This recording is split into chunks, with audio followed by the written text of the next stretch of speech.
چھوٹے لفظ ہیں، 3 بار پڑھو، ایک دعا ہے، 3 بار اس کو پڑھو صبح شام تک، کائنات میں کوئی چیز تمہیں نقصان نہیں پہنچا سکتی۔ چھوٹی سی دعا ہے، 3 بار۔ جی اس کو زیادہ پڑھ لوں جی میں 100 باری تسبیح کرنا ہے، اور نبی نے فرمایا 3 بار پڑھ، انشاءاللہ تیرا بلیو ہونا چاہیے، 3 بار تیرے لیے کافی ہے۔ یہ کرو، یہ ساری رہنمائی، ہر چیز کا علاج، کون سا علاج ہے، کون سی فزیکلی بیماری، کون سی روحانی بیماری ہے جو قرآن میں اور حدیث میں اس کا علاج موجود نہیں ہے۔ نبی علیہ السلام صلی اللہ علیہ وسلم مدینے میں آتے ہیں، صحابہ ساتھ ہیں جو مہاجرین میں سے ہیں، نبی کے علاوہ سب کو ایسا بخار چڑھتا ہے پتہ ہی نہیں چلتا، اتنی تکلیف ہے کہ تڑپ رہے ہیں سارے، یہاں تک کہ ابو بکر رضی اللہ تعالیٰ عنہ، حضرت بلال رضی اللہ تعالیٰ عنہ اتنی تکلیف میں ہے کہ انہوں نے مکے کی یاد میں شعر کہنے شروع کر دی ہے۔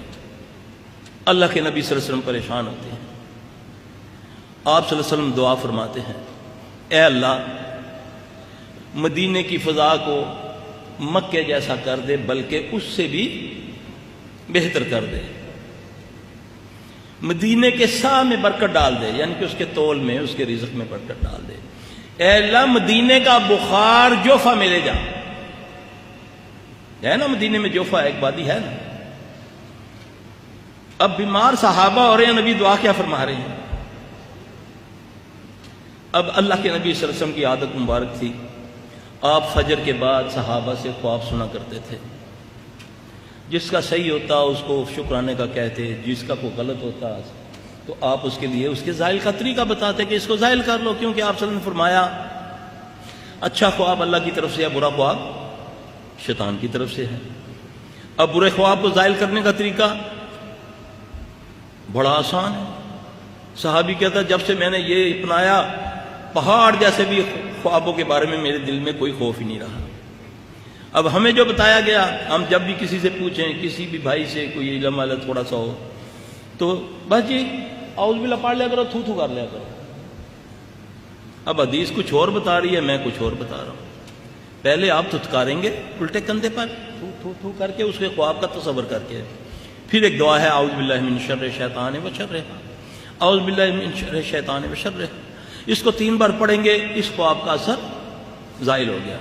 اگر برے خواب کو زائل نہیں کرو گے، اس کا اثر 40 سال سے زیادہ معلق رہے گا، یعنی کہ ساری زندگی رہے گا۔ یہ میں اپنی طرف سے نہیں کہہ رہا، حدیث میں موجود ہے۔ برے خواب کو زائل کر لو۔ کتنے بھائی ہیں جن کو آتی ہے؟ رہنمائی تو دے گئے ہیں رسول اللہ صلی اللہ علیہ وسلم۔ اب اللہ کے نبی صلی اللہ علیہ وسلم صبح خواب مخاطب ہوتے ہیں تو صحابہ عرض کرتے ہیں، آپ نے پوچھا ہاں بھی کوئی خواب کسی کا؟ اس کی نہیں۔ آپ نے فرمایا آج میں نے ایک خواب دیکھا ہے۔ محمد صلی اللہ علیہ وسلم خواب سنانے لگے ہیں۔ میں رات کو پریشان تھا تو میں نے اللہ سے یہ دعا کی، تو خواب دیکھتا ہوں کہ ایک دراز قد کی کالی سیاہ لمبی عورت، کالا لباس پہنے ہوئے، بال کھلے، مدینے سے بھاگتی ہوئی جوفہ کی طرف جا رہی ہے۔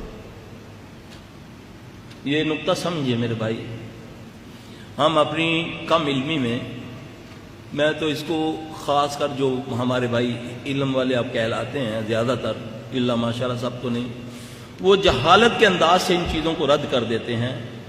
شیطان کا انکار بھی جو ہے نا وہ بھی کفر میں آتا ہے، کیونکہ شیطان اللہ نے پیدا کیا ہے تو قیامت تک کے لیے اللہ نے اس کو مہلت دی ہے، اس کو اللہ نے قوت دی ہے۔ ہم کہتے ہیں اللہ کو من شر ما خلق، میں تیری پناہ میں آیا، اس رب کی پناہ میں آیا جس نے وہ یہ شر پیدا کیا۔ شیطان بھی اللہ نے پیدا کیا ہے۔ اب اللہ کے نبی صلی اللہ علیہ وسلم کو آپ نے فرمایا، سنایا، تو اس کے بعد ہی جتنے صحابہ بیمار تھے ساروں کو اللہ نے شفا دے دی۔ اب وہ کیا تھا؟ وہ بخار کیوں ہوا؟ وہ اسیبی بیمار تھا۔ اسیبی جن بیماریاں لگاتے ہیں، شیاطین جنوں کی وجہ سے بیماریاں لگتی ہیں۔ میری جو اسیسمنٹ ہے کم از کم نہیں تو 90% بیماریاں جنات لگاتے ہیں۔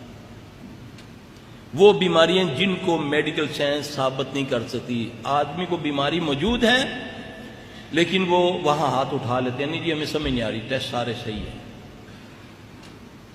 گائنی سے لے کر سر درد تک کون سی ایسی بیماری ہے جس کا علاج تمہیں قرآن و حدیث میں موجود نہیں ملتا؟ یہ ہم نے اس علم کے ساتھ بڑی زیادتی کی. یہ سلفیوں کا کام تھا. ہمارے بڑے جتنے ہیں، امام مالک جنات کے کام کرتے تھے، جنات ڈرتے تھے ان سے، جوتوں سے ڈرتے تھے. ابن تیمیہ رحمۃ اللہ علیہ، ابن قیم رحمۃ اللہ علیہ، جتنے ہمارے بڑے بڑے گزرے ہیں یہ سب جنات کے ماہر تھے. جب آپ اپنے دشمن سے آگاہ ہوں گے تو اس کی چالیں بھی سمجھیں گے. پھر اس کو بچنے کے لیے جو آپ کا رہنما دیا اللہ نے، وہ اللہ نے دیا، اس کا نام محمد صلی اللہ علیہ وسلم ہے.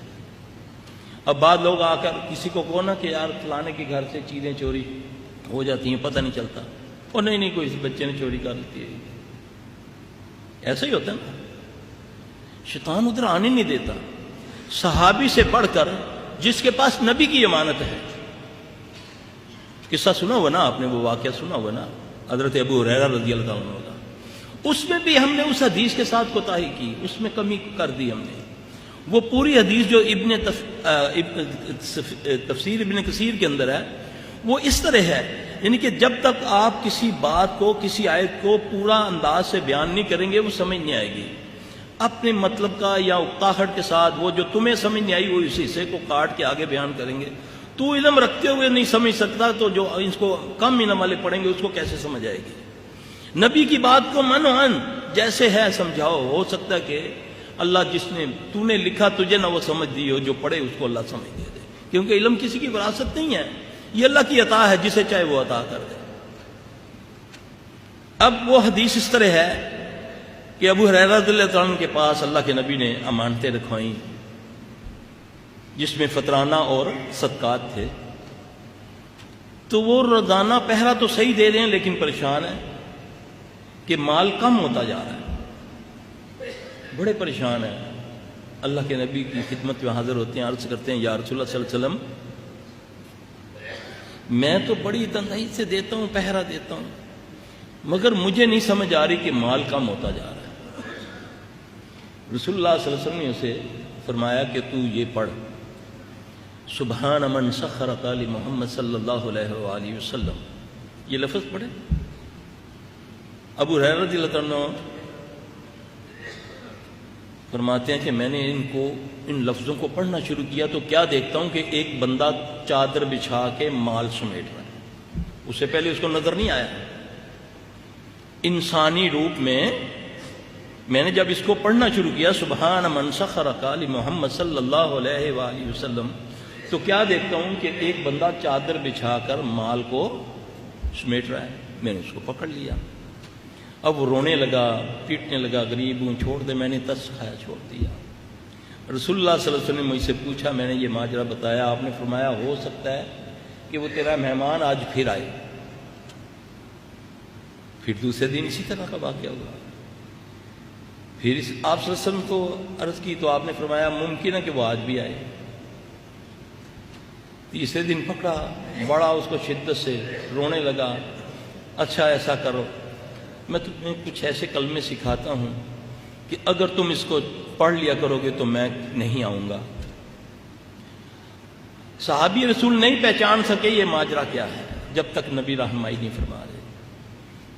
اس نے بولا تم آیت الکرسی پڑھ لیا کرو تو میں نہیں آؤں گا. یہ صحیح حدیث ہے، جانتے ہیں سارے، بڑی کامن ہے. اس کے باوجود میں اگر کسی بندے کا کوئی سائل میرے پاس آتا ہے اور وہ کہتا ہے میرے گھر سے اس طرح معاملات ہوتے ہیں، میرے پیسے تجوریوں سے غائب ہو جاتے ہیں، کپڑے غائب ہو جاتے ہیں، اور میں کہتا ہوں نہیں ایسا نہیں ہو سکتا، تو اس سے بڑی جہالت کیا ہوگی.